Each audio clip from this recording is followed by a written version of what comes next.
On a vraiment tout quitté. Tu restes ici, tu n'as pas le choix. On est quand même obligé de se rendre compte que c'est la merde un peu partout. Et puis, C'est un peu une bombe à retardement. Et on s'est dit qu'on préférait avoir affaire à des soldats français que des soldats chiliens. À la ZEP, on relaie des témoignages, des histoires, des vécus, et parfois on les compile. Bienvenue sur Sample, le podcast qui mélange et superpose les voix des jeunes pour donner à entendre notre société. Pour lutter contre la propagation du Covid-19, plus de 4 milliards de personnes dans près de 100 pays ou territoires sont à l'heure actuelle contraintes ou incitées à rester confinées chez elles. Cela représente plus de la moitié de la population mondiale. Aujourd'hui, on a voulu donner la parole aux Françaises et aux Français qui ont vécu, et pour certains continuent de vivre, la propagation du coronavirus à l'étranger. Russie, Kenya, Thaïlande, Chili, certains ont décidé de rester sur place, d'autres de rentrer. Moi c'est Sonia, et c'est leur parcours, leur expérience que je vous propose de partager. Ce que j'ai envie de faire, c'est d'avoir mon bac et après pouvoir partir et vivre ma jeunesse, quoi. Moi, ma pilosité, c'est mon identité. Dans mon quartier, je me suis souvent fait contrôler. Pas forcément féminine, et les obligations féminines, on s'en fout. Merde, laissez-moi faire, je suis grande. La ZEP. Ta bulle d'expression. En France, on était encore assez loin de tout ça. On était même persuadés, nous personnellement, qu'on pourrait aller en Chine pendant notre voyage. Un voyage d'1 an, un tour du monde en train. Voilà ce qu'avaient prévu Simon et Eléa. Argent mis de côté, voiture vendue, appartement lâché, démission déposée. Fin janvier, Eléa et Simon quittaient la France.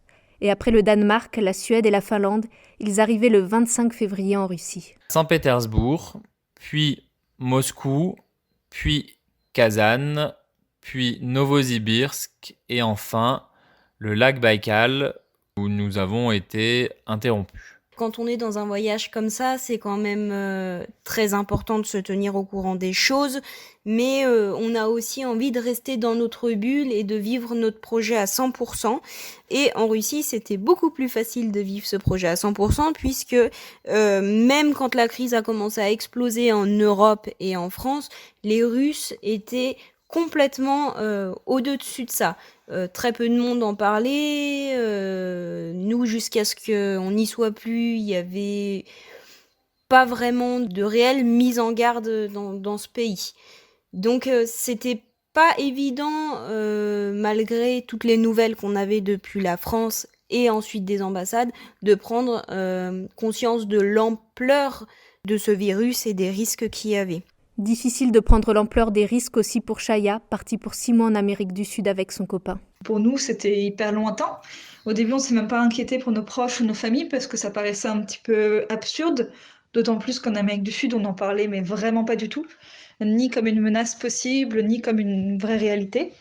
On voyait un petit peu des infos de ce qui se passait au Japon ou en Chine à la télé, mais bon, c'était quasiment absurde, quoi. Et à partir de la 2e semaine de mars, les choses ont commencé à changer de manière plus radicale parce qu'il y a eu des annonces internationales, notamment de Trump et de Macron. Et là, les citoyens chiliens, qui sont aussi connectés que tout le monde, ont commencé à réaliser que c'était un problème qui était potentiellement le leur aussi. Et ça s'est fait, mais vraiment d'un jour à l'autre. C'est-à-dire que jeudi 12, on n'en parlait pas. Vendredi 13, les gens commençaient à porter des masques dans la rue. On nous regardait bizarrement parce qu'on était français et que du coup, on était perçus comme des menaces potentielles, même si pas mal des personnes qu'on croisait savaient qu'on était là depuis longtemps. Donc c'était un petit peu bizarre. On voyait bien qu'il y avait les jeunes qui pensaient que c'était un peu une machination parce qu'il y a une révolution sociale au Chili et ils pensaient que c'était un peu un coup pour casser la révolte et que c'était pas vraiment sérieux.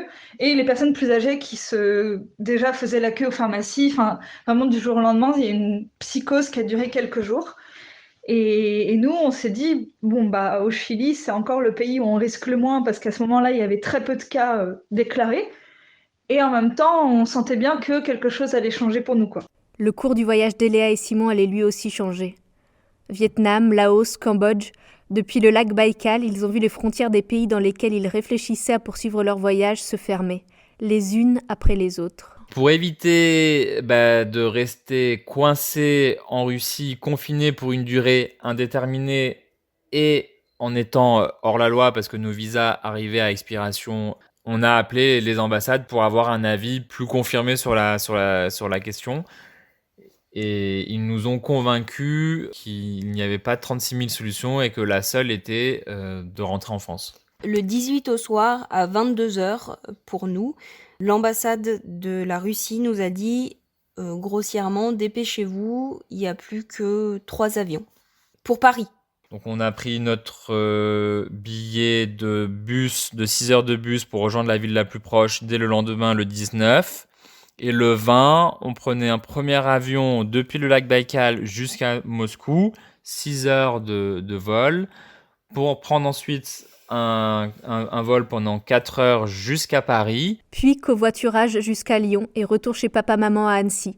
33 heures de voyage en 2 jours et la peur de ramener le virus dans les bagages. Au vu de la très légère réaction de la Russie et du manque de prise de précaution selon nous, vu qu'on a été qu'en train confiné en 3e classe, il y avait quand même de fortes chances pour qu'on soit porteur sain. Les voyages en train en Russie peuvent facilement durer 32-38 heures dans des box de 6 personnes qui changent régulièrement.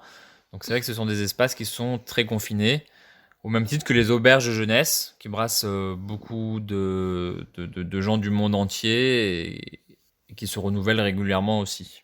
Par rapport au retour qu'on a eu de certaines personnes qu'on connaît qui ont dû payer des voyages retour à 3 000 €, on s'en sort plutôt pas mal. Plutôt pas mal, même s'il a fallu abandonner un rêve en cours de route. Chaya aussi devait encore voyager quelque temps. 4 mois. Mais elle aussi a fait le choix de rentrer en France. Il y a eu d'abord un autoconfinement de la part de la population et qui a exhorté le gouvernement à mettre en place un confinement officiel qui est énormément tardé. Il a été mis en place il y a seulement quelques jours, là, soit presque 15 jours après que les gens aient commencé l'autoconfinement, qui a été radical. Enfin, vraiment, d'un seul coup, il n'y a plus personne dans la rue, alors que Santiago, c'est très vivant, on est dans un quartier hyper passant. D'un seul coup, plus personne dans la rue et on nous regardait un peu bizarrement si on sortait. Finalement, une des raisons principales qui nous a décidé à rentrer, c'est l'accès aux soins au Chili. En fait, c'est un pays très néolibéral, où tout est privatisé. Et ils ont des très bons hôpitaux, mais ça coûte une fortune. C'est le modèle américain en encore plus exacerbé. Et on n'avait pas les moyens, en fait, de soigner là-bas si on tombait malade là-bas. Et par ailleurs, en fait, là, on a commencé à voir l'armée apparaître un peu dans les rues.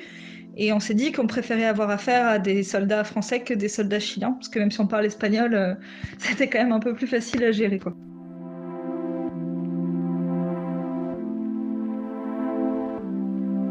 Partir ou rester. Depuis le mois de septembre, Claire vit en Turquie. Et si la situation ne l'a jamais trop inquiétée, elle s'est elle aussi à un moment posé la question de rentrer. J'ai appelé les ambassades pour avoir des informations vraiment par curiosité, puisque maintenant j'ai toute ma vie ici. Puis on m'a dit que tous les aéroports étaient fermés jusqu'au 20 avril et que même pour les Français qui voulaient être rapatriés malgré le discours de Macron, eh bien, il n'y avait rien qui était prévu. Donc, eh bien, tu restes ici, tu n'as pas le choix. Et j'ai rencontré quelqu'un qui est un touriste qui est bloqué à Izmir, avec qui j'ai conversé. Et qui, lui, pour le coup, est vraiment bloqué, puisqu'il a son appartement qui l'attend à Paris.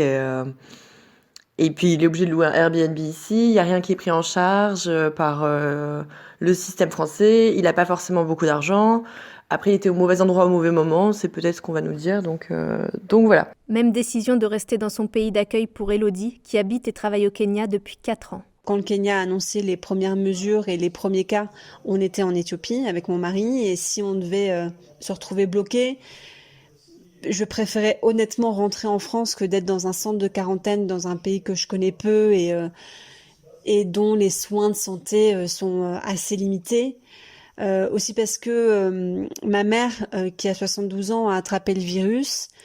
Et la semaine dernière, ça a été assez difficile. Elle a eu de la fièvre pendant une semaine, elle a été extrêmement fatiguée. Forcément, il y a des questions qui se posent. Tu te demandes est-ce que tu dois rentrer ou pas si jamais la situation s'aggrave. D'un autre côté, mon neveu de 24 ans l'a aussi chopé en rentrant de Singapour, ce qui te fait dire que ça reste quand même une mauvaise idée de voyager maintenant en pleine épidémie.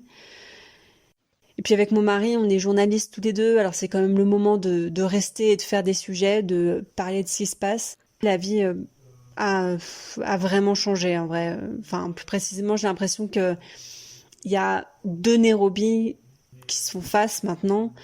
Le premier qui ait les moyens de s'offrir des masques et de pas aller travailler, de rester confiné, quoi. D'aller faire des courses dans les grands supermarchés où on t'offre des gants à l'entrée du magasin et de quoi te laver les mains. Et Nairobi où les gens sortent tous les jours et où la distanciation sociale n'existe pas. J'étais à Kibera cet après-midi, le plus grand bidonville du pays.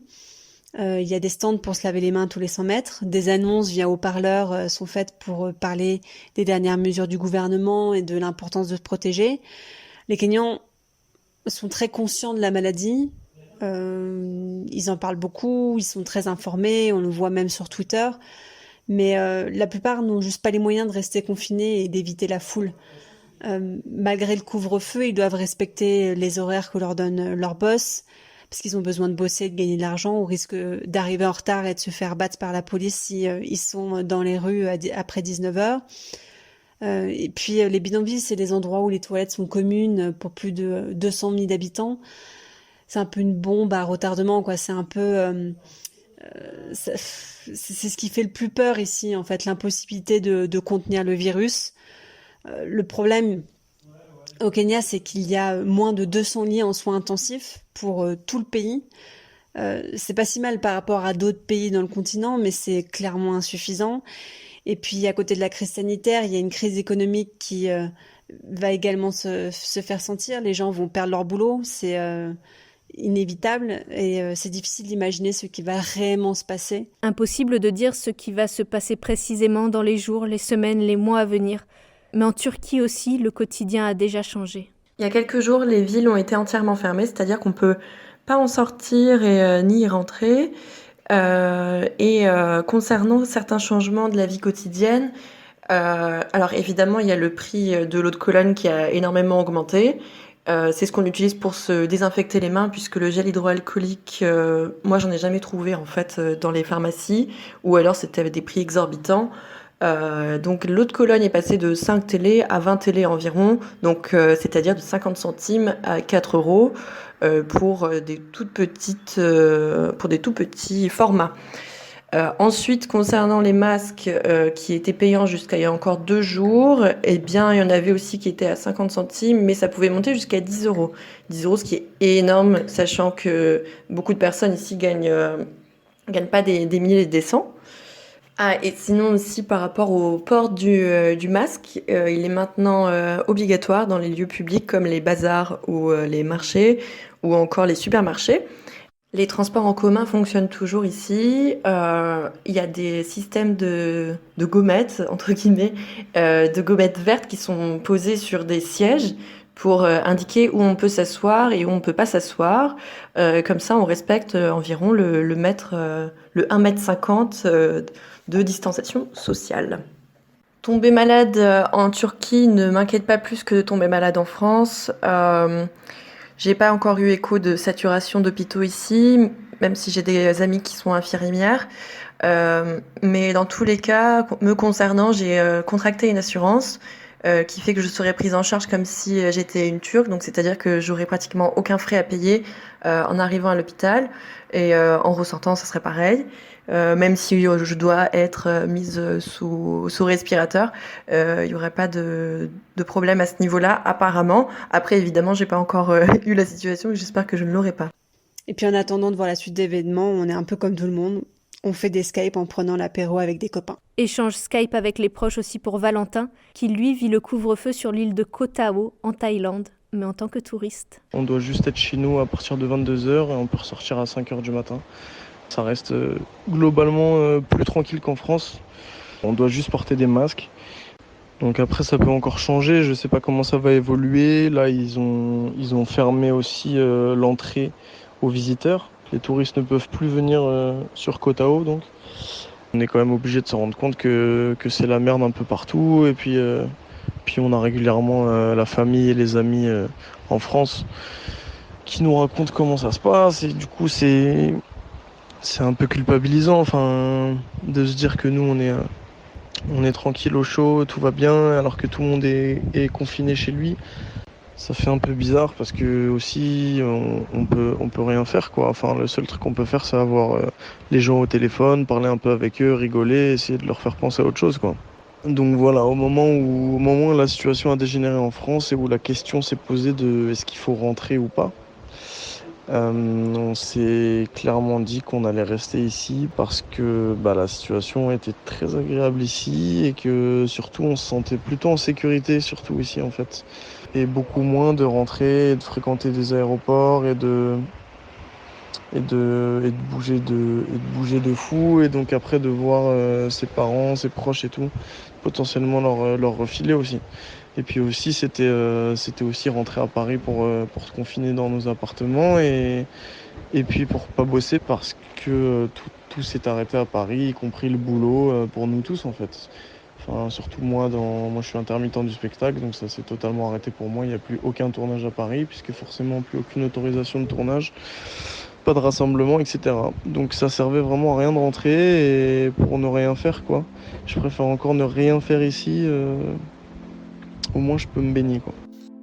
En 10 jours, on est passé de la révolution à l'ennui. Mais voilà, on est rentré en France. Merci à Eléa, Simon, Chaya, Claire, Elodie et Valentin. Merci aussi à Nathalie, Maëlle, Elliot et Antoine. Moi c'est Sonia et vous avez écouté Sample, le podcast qui remixe la parole des jeunes pour une meilleure écoute de notre époque.